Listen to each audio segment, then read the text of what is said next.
You're not going to be able to tell me any different, but that was a good win.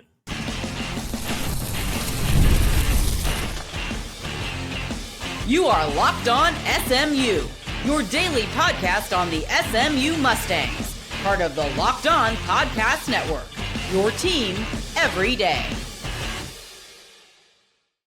What's up, everybody? Let's react to SMU's win over Clemson on Locked On SMU, part of the Locked On Podcast Network. Grayson Singleton here with you. And SMU gets it done 35-24 over Clemson on the road in Death Valley. Yes, there was no Cade Klubnik. That obviously is going to hover over everything. But if you are one of those people that said, well, there was no Cade Klubnik, the offense put up 35 points, and Chris Vezina played a pretty good football game.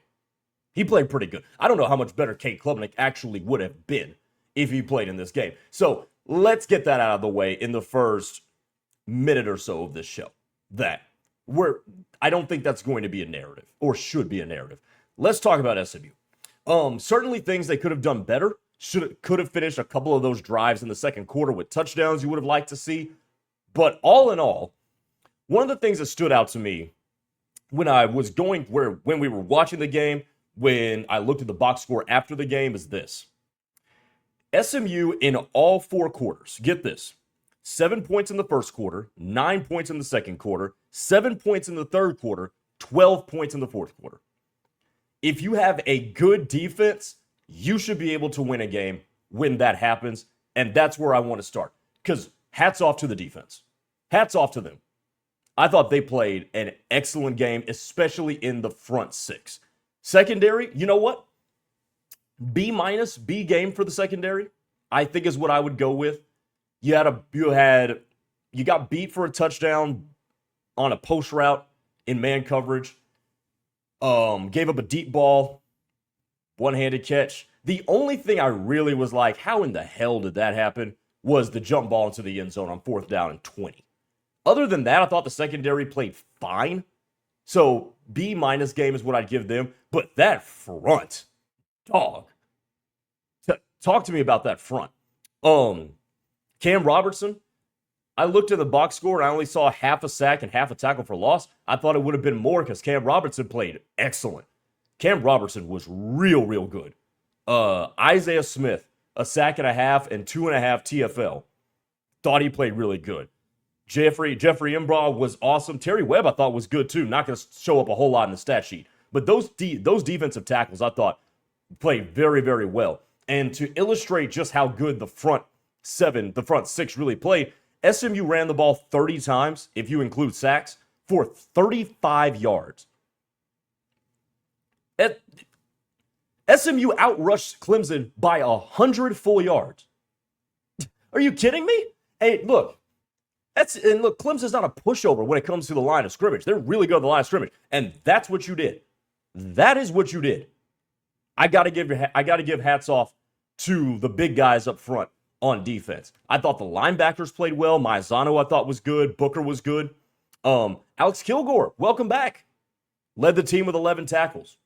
Thought that was really good. But I think, all in all, you have to really take this game into its full context and say this. Sure, the offense left something to be desired, and if maybe they capitalize more on that, you're looking at a 40-something point game instead of a 35-point game, which kind of is being nitpicky, but it was a good complimentary football type win. In my eyes, all in all. If you want to flip it to the offensive side, Kevin Jennings didn't have his best game. He's dealing with an ankle. He didn't look all the way there in this game. Let's just be perfectly honest.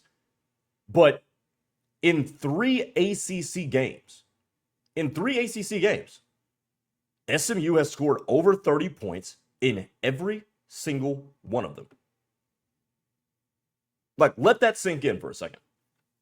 3 ACC games, and you've scored over 30 in all 3 of them.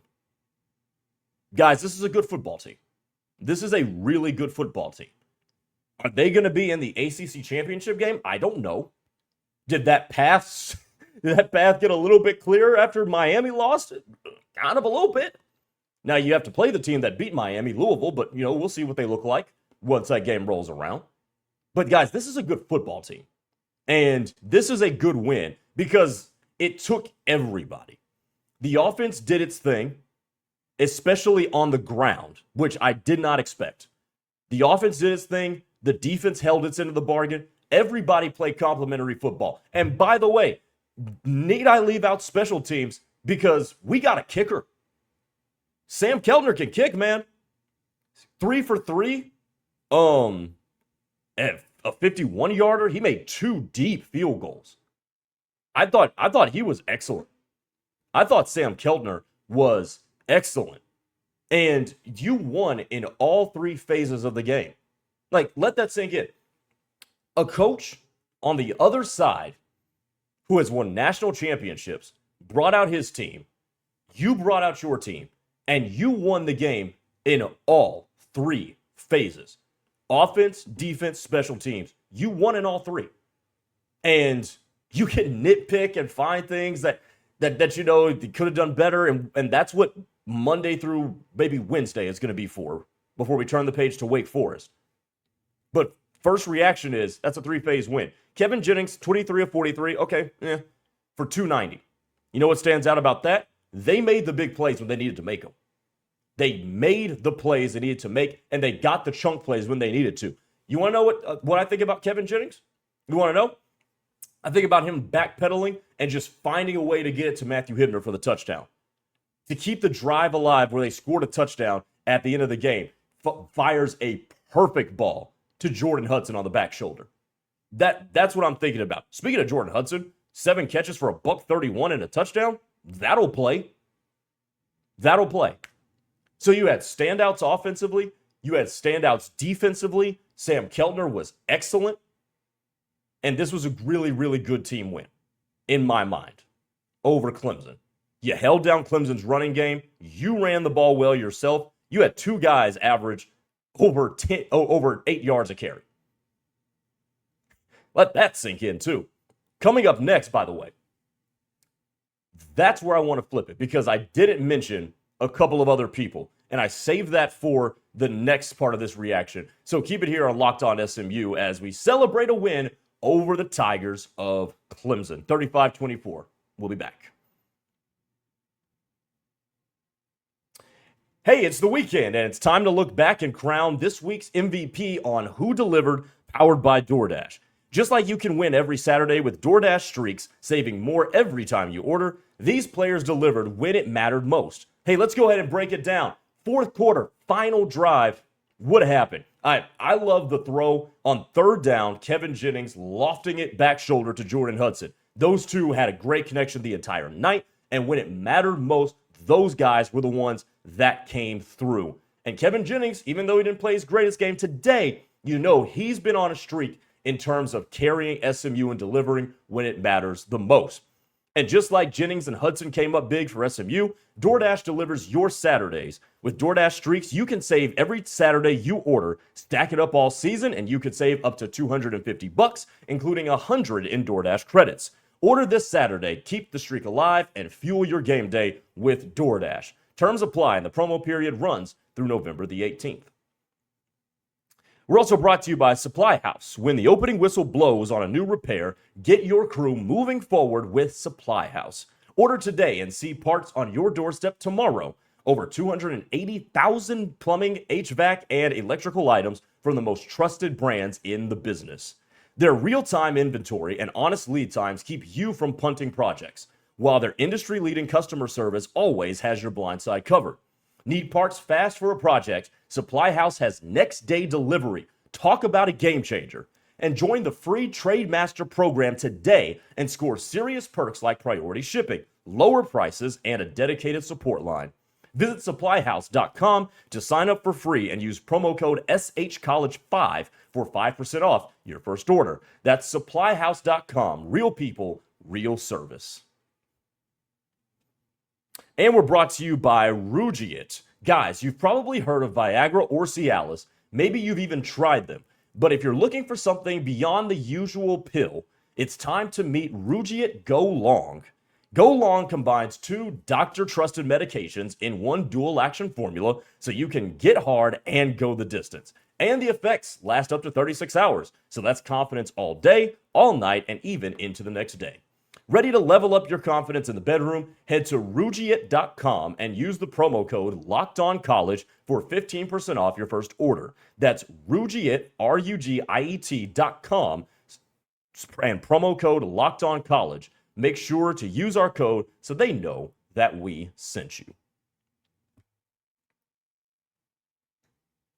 You know, the other thing that stood out to me about this game was the adjustments that went on by the coaching staff. And coming out of halftime, SMU was leading 16-7.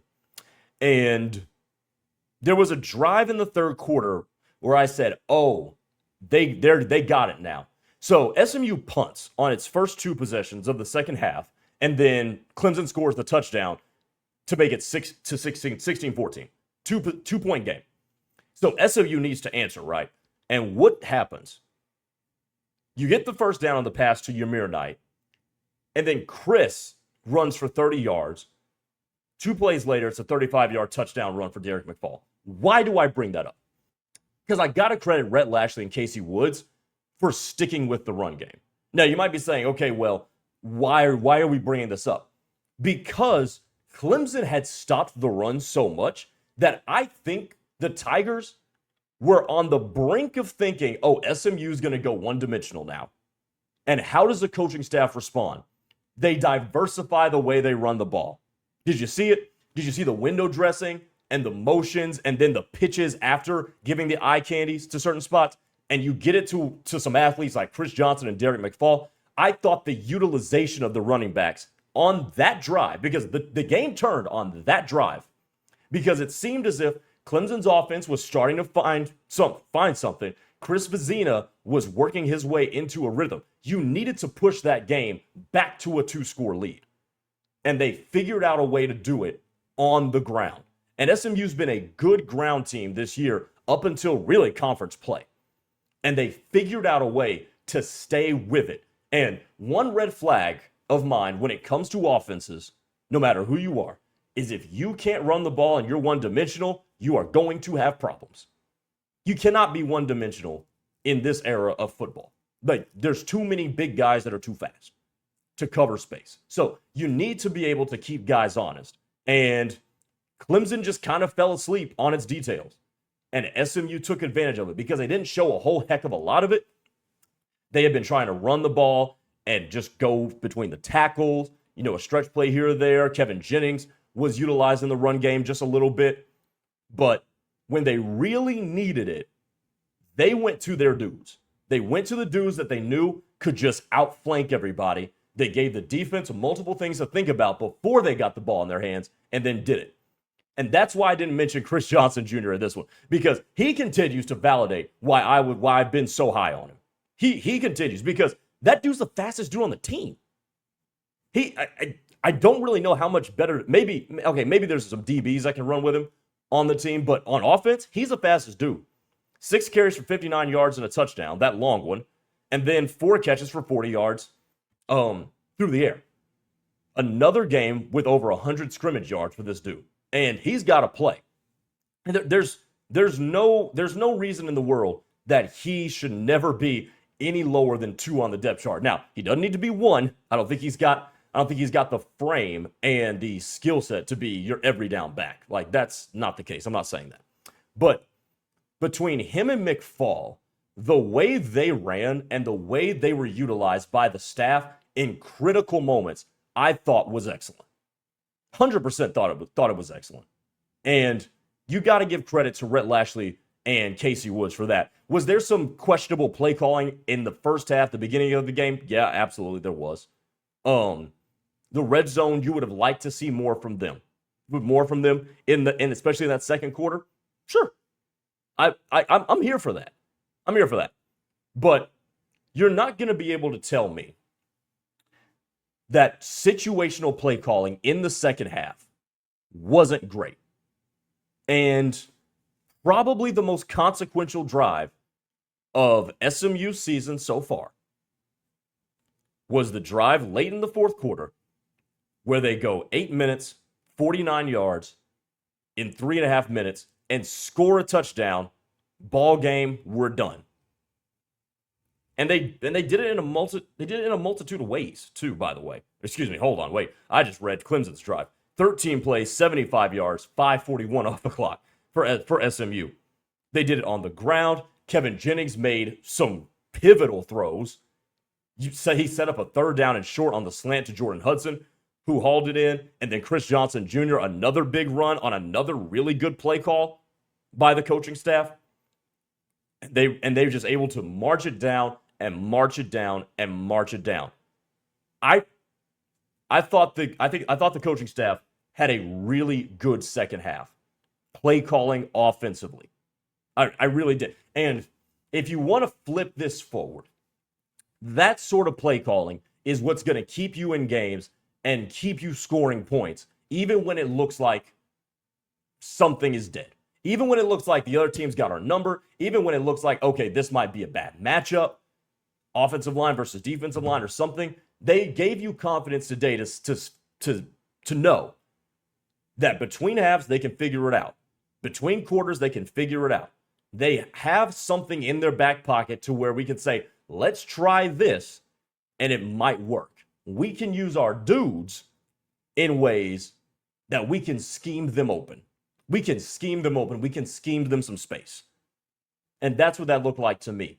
So all in all, those are the standouts for today. I gave you Jordan Hudson.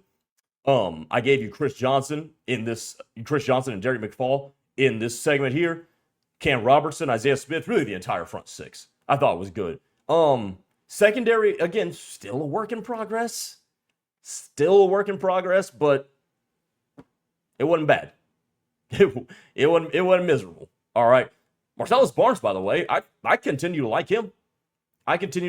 Deuce Harmon had a pass breakup playing physical. So, he did some good things, but you're just going to have to continue to work with that secondary. But all in all, this was a great complimentary team win, and we'll talk about it more in detail on Monday. All right, I'm Grayson Singleton. That'll do it. Thanks for watching this Locked On SMU post-game reaction as the Mustangs defeat Clemson 35-24. See you on Monday, everybody. Peace.